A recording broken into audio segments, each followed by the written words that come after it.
নমস্কার বন্ধুরা, গোপালের হেসেলে আপনাদের সবাইকে স্বাগত। শারদ উৎসবের আর মাত্র কয়েকটা দিন বাকি, আর এই সময়ের মধ্যেই যদি নিজেকে স্লিম ট্রিম আকর্ষণীয় করে তুলতে চান, তাহলে আমার আজকের এই রেসিপিটা সপ্তাহে 3-4 দিনও যদি এক বাটি করে খেয়ে নেন আর এর সাথে একটু হালকা এক্সারসাইজ করেন, তাহলেই কিন্তু নিজের মধ্যে পরিবর্তনটা আপনারা নিজেরাই অনুভব করতে পারবেন। তাই চলুন সময় নষ্ট না করে রান্নাটা করে ফেলি। আজকের এই দারুণ টেস্টি আর সেরকমই হেলদি রান্নাটা করার জন্য কড়াইয়ে তেল গরম করে নিয়েছি। এর মধ্যে প্রথমেই একটু মাখানা ভেজে নেব। এই মাখানাটা কিন্তু শরীরের জন্য ভীষণই ভালো, এটাকে লোটাস সিডও বলে। এবার এটাকে ভালো করে একটু ভাজা ভাজা করে নিচ্ছি, ফ্লেমটাকে লো আর মিডিয়ামের মাঝামাঝি রেখে। 2-3 মিনিট নাড়াচাড়া করতেই দেখুন মাখানাগুলোর কালারটা এখন চেঞ্জ হয়ে গেছে, তার মানে এটা কিন্তু এখন ভাজা ভাজা হয়ে গেছে। এটাকে এবার তুলে নিচ্ছি। মাখানা ভেজে তুলে নেওয়ার পর যে তেল আছে তার মধ্যে আমি একটু বাদাম ভেজে নেব। ফ্লেমটাকে ওই লো আর মিডিয়ামের মাঝামাঝি রেখে বাদামগুলোকেও একটু ভালো করে ভেজে নিচ্ছি। বন্ধুরা, আপনারা আমার রেসিপি দেখার সাথে সাথে আমার ফেসবুক পেজ গোপালের হেসেল, তাতেও ভিজিট করতে পারেন। ডেসক্রিপশন বক্সে লিংক দেওয়া আছে। বাদামগুলো ভাজা ভাজা হয়ে গেছে, এবার এগুলো তুলে নিচ্ছি। মাখানা আর বাদামটা ভেজে তুলে নেওয়ার পর যতটুকু তেল ছিল তার মধ্যেই আমি অল্প একটু গোটা জিরে ফোড়নের জন্য দিয়ে দিচ্ছি অল্প একটু হিং, দিয়ে দিচ্ছি একটা তেজপাতা, একটা শুকনো লঙ্কা। এবার ফোড়নটাকে কয়েক সেকেন্ড একটু ভাজা ভাজা করে নিচ্ছি। ফোড়নটা একটু ভাজা ভাজা হয়ে গেলে এর মধ্যে দিয়ে দিচ্ছি আদা, টমেটো আর কাঁচা লঙ্কার পেস্ট। আমি 1/2 ইঞ্চি একটা আদা নিয়েছি, বড় সাইজের একটা টমেটো আছে, 2টো কাঁচা লঙ্কা একসাথে বেটে নিয়েছি। ঝালটা অবশ্যই নিজেদের টেস্ট অনুযায়ী দেবেন। এবার মশলাটা দিয়ে দিলাম। এবার গুঁড়ো মশলাগুলোও দিয়ে দিচ্ছি। প্রথমে দিয়ে দিচ্ছি অল্প হলুদের গুঁড়ো, অল্প একটু লঙ্কার গুঁড়ো দিয়ে দিলাম। কালারটা ভালো হওয়ার জন্য দিয়ে দিচ্ছি কাশ্মীরি মির্চ পাউডার। ছোট চামচের 1 চামচ জিরের গুঁড়ো দিয়ে দিলাম। ছোট চামচের 1 চামচ ধনের গুঁড়ো দিয়ে দিলাম। ছোট চামচের 1 চামচ গরম মশলার গুঁড়ো দিয়ে দিলাম। স্বাদ মতো নুন দিয়ে দিচ্ছি। অল্প একটু চিনি দিয়ে দিলাম, তবে এটা কিন্তু একদমই দেওয়াটা অপশনাল। এবার সবকিছু মিশিয়ে নিয়ে মিডিয়াম ফ্লেমে মশলাটাকে খুব ভালো করে কষিয়ে নেব।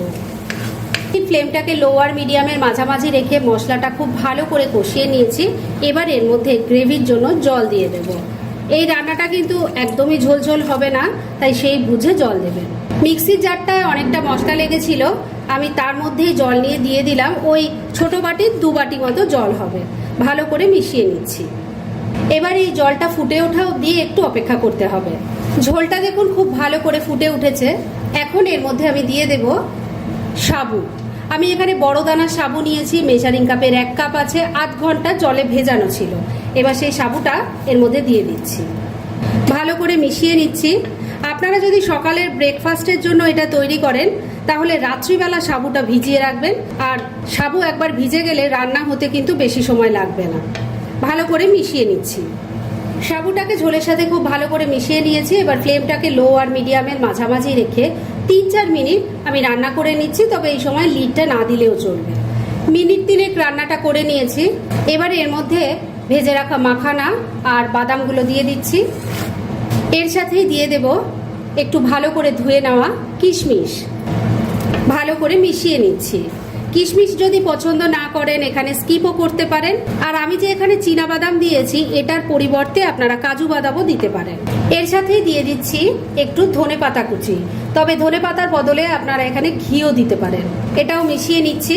সমস্ত কিছু খুব ভালো করে মিশিয়ে নিয়ে মিনিট 2 আবারও রান্নাটা করে নিয়েছি। এবার কিন্তু সাবুর খিচুড়ি একদম রেডি। গ্যাসটা বন্ধ করে দিলাম।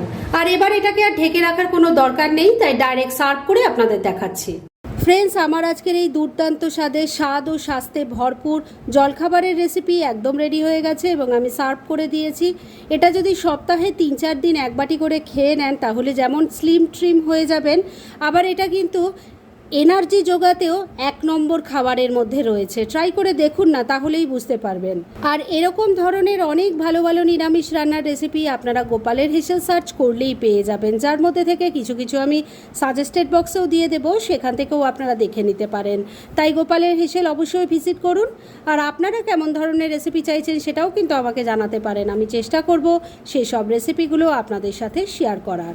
আর আমার আজকের এই রেসিপি যদি আপনাদের ভালো লাগে আর ইউজফুল বলে মনে হয়, তাহলে যারা এখনও আমার চ্যানেলটাকে সাবস্ক্রাইব করেননি তারা প্লিজ সাবস্ক্রাইব করুন। তাহলে আজকের মতো এখানেই শেষ করছি। পরদিন আবার এরকমই কোনো ভালো রেসিপি নিয়ে চলে আসব। আপনারা সবাই খুব ভালো থাকুন, সুস্থ থাকুন।